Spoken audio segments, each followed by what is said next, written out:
My partner looked me in the eye and said she chose him instead. I didn't argue or compete. I accepted it quietly.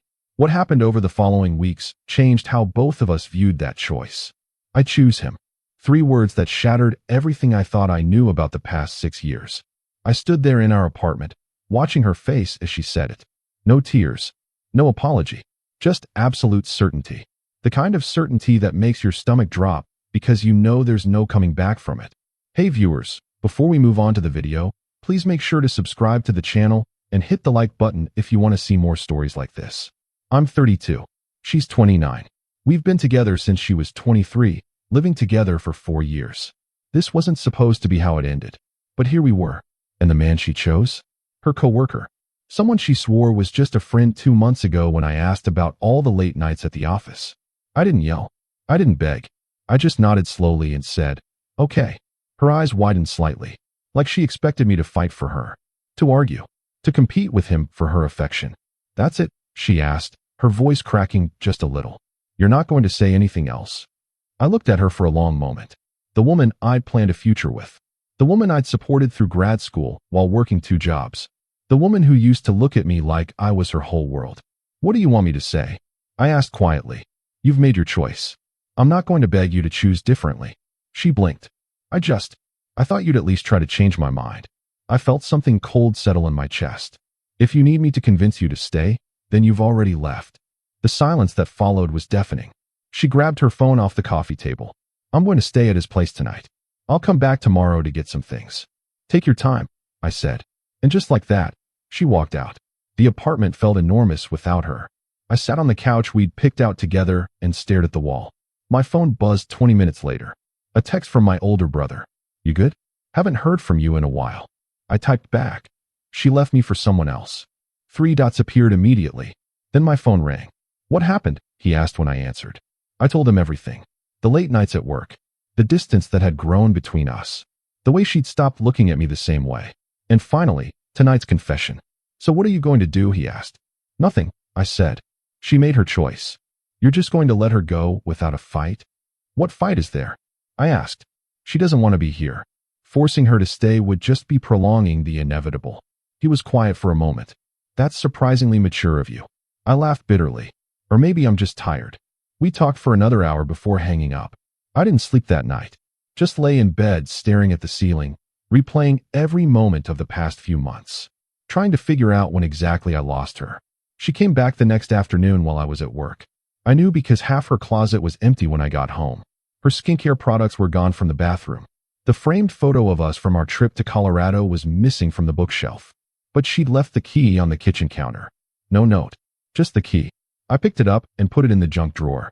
Then I ordered pizza and ate it alone while watching a show we used to watch together. It felt wrong, but I finished it anyway. The next few days passed in a blur. I went to work. Came home. Made dinner for one. Went to bed. Repeated. My coworkers noticed I was quieter than usual. Everything okay? My desk neighbor asked on Thursday. Yeah, I lied. Just tired. She didn't push. Friday night, I got a text from an unknown number. Hey, it's David. We met at the company mixer last year. Heard you and your girlfriend split. Want to grab a beer? I stared at the message. Word traveled fast apparently. I almost declined. But sitting alone in the apartment for another weekend sounded worse. Sure. When? We met at a bar downtown. David was a friend of a friend, someone I'd talked to maybe twice before. But he was easy to talk to. And he didn't pry too much. Breakups are tough, he said, nursing his second beer. Took me a year to get over my ex. How long were you together? I asked. 3 years. She cheated on me with her personal trainer. I winced. Sorry. He shrugged. It was brutal at the time. But looking back, best thing that ever happened to me. I was so focused on making her happy that I forgot what I wanted. His words stuck with me on the drive home. When had I stopped thinking about what I wanted? The weekend passed. Then another week. I started running in the mornings. Something I'd stopped doing when she said she didn't like waking up alone. It felt good to reclaim that part of myself. On Wednesday, 2 weeks after she left, my phone rang. Her name flashed on the screen. I stared at it for 3 rings before answering. Hello. Hey. Her voice was soft. Uncertain. How are you? I'm fine. You? I'm okay. Silence stretched between us. I wanted to talk, she finally said. Can we meet somewhere?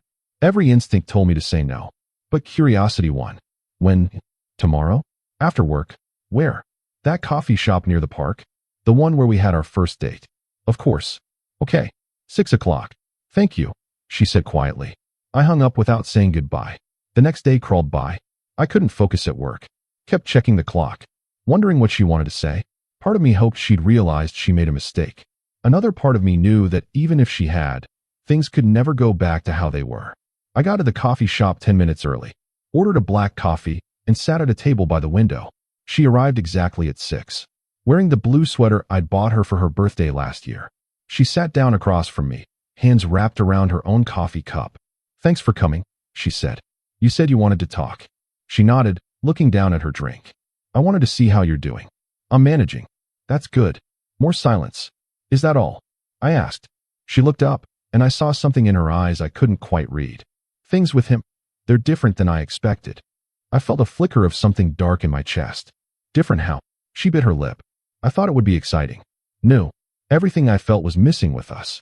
And it is exciting, she admitted. But it's also exhausting. He wants to go out every night. He doesn't understand when I want quiet time. And when I try to talk to him about serious things, he just makes a joke and changes the subject. I took a sip of my coffee. Sounds like you're figuring out who he really is. I guess I am, she said softly.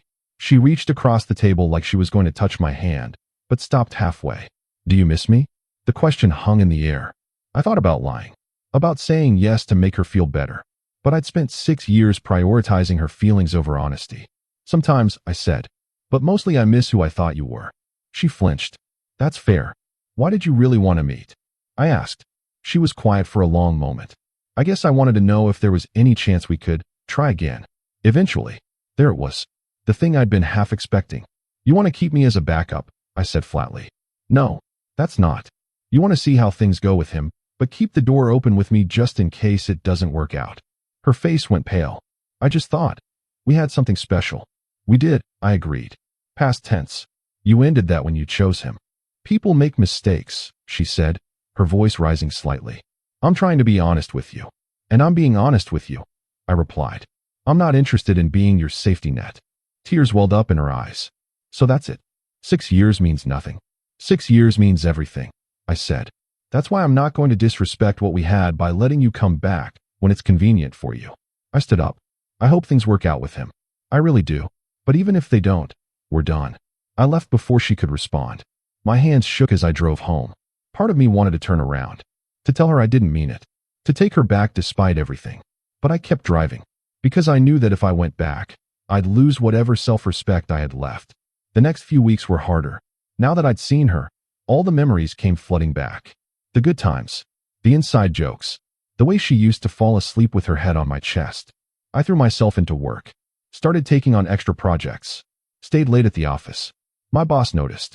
You're doing great work lately, she said during our one-on-one meeting. But make sure you're not burning out. I'm fine, I assured her. Just focused. She gave me a knowing look. Sometimes being too focused is a way of avoiding something else. She wasn't wrong, but I wasn't ready to slow down yet. A month after the coffee shop meeting, I got a text from her best friend. Can we talk? It's about her. I considered ignoring it, but curiosity got the better of me again. What's going on? She's been really depressed.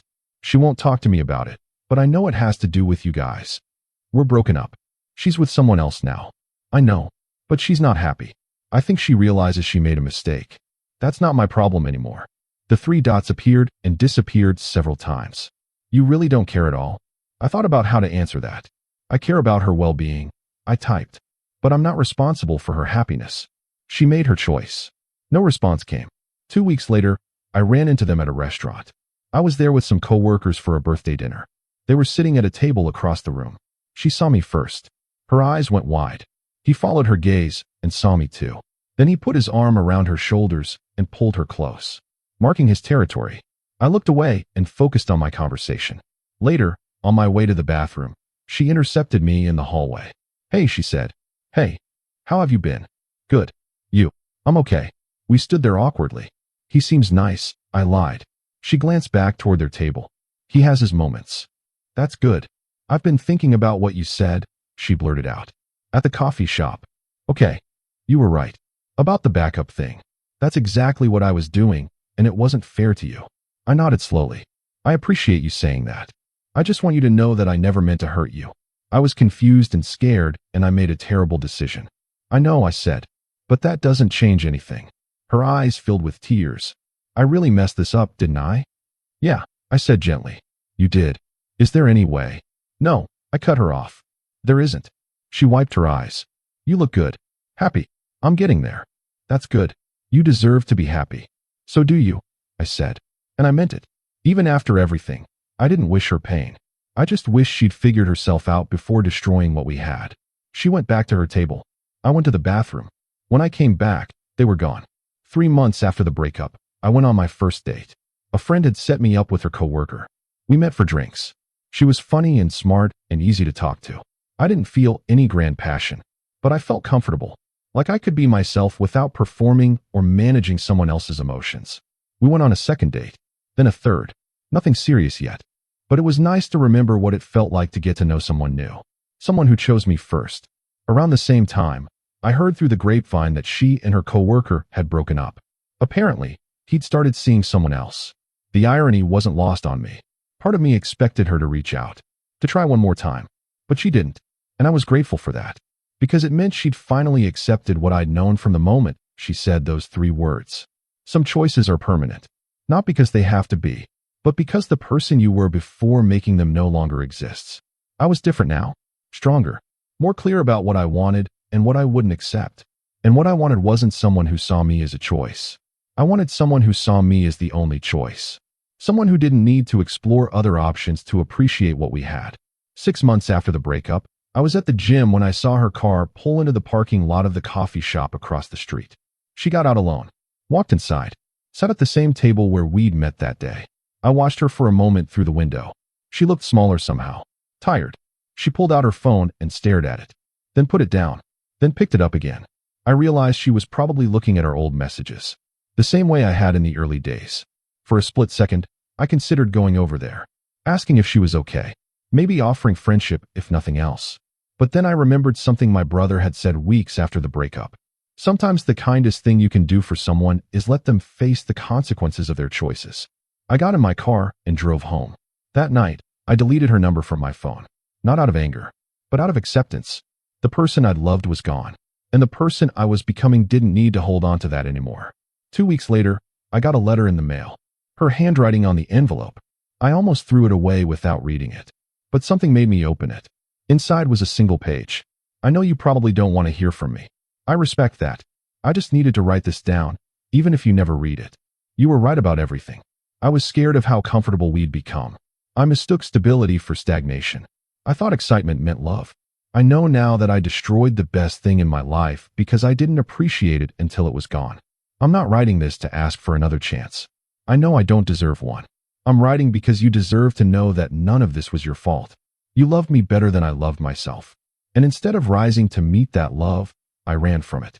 I hope you find someone who appreciates what I was too immature to see. You're going to make someone very happy. I'm sorry it couldn't be me. I read it twice. Then I folded it carefully and put it in a drawer. Not to hold on to false hope, but as a reminder of what I'd survived and what I'd never settle for again. 3 months later, the woman I'd been casually seeing told me she was falling for me. We were having dinner at her place when she said it. I know we said we were taking things slow, she said, but I can't pretend I don't have feelings for you. I looked at her across the table. This woman who showed up when she said she would, who communicated clearly about what she wanted, who made me feel chosen every single day. I have feelings for you too, I said. Her face broke into a smile. Yeah. She reached across the table and took my hand. I want you to know something, she said. I'm all in. I'm not looking at other options. I'm not keeping my heart halfway out the door. When I'm with someone, I'm with them completely. I squeezed her hand. That's all I've ever wanted. A year after the breakup, I saw my ex one last time. I was at a friend's wedding. She was there as someone's plus one. We made eye contact across the reception hall. She smiled sadly. I nodded politely. We didn't approach each other. Didn't try to talk. We'd both moved on. To different places. Different people. Different versions of ourselves. Later that night, my girlfriend asked if I was okay. Yeah, I said. I really am. Was it weird seeing her? A little. But mostly it just reminded me how far I've come. She kissed my cheek. I'm glad you didn't fight for her. I looked at her in surprise. Why? Because if you had, you wouldn't have been available when I met you. And that would have been a real tragedy. I pulled her close. Best decision I never made, I said. She laughed, and I realized something profound. My ex had done me a favor. By choosing him, she'd set me free. Free to find someone who didn't need convincing. Someone who saw my value without needing to compare it to anyone else. Someone who chose me first, last, and always. Looking back now, I'm grateful I didn't fight. I'm grateful I walked away with my dignity intact. Because fighting for someone who doesn't want to stay isn't love. It's desperation, and I'd spent too long mistaking one for the other. The truth is, when someone tells you they're choosing someone else, believe them. Not because they might be right, but because you deserve someone who doesn't have to choose. Someone for whom you're not an option to weigh against others. Someone who looks at you and sees their future without needing to explore alternatives first. I found that person, but I never would have if I'd spent my time trying to convince my ex to come back. Sometimes the strongest thing you can do is nothing at all. Accept the loss, feel the pain, and trust that something better is waiting on the other side. Because it is. I'm living proof.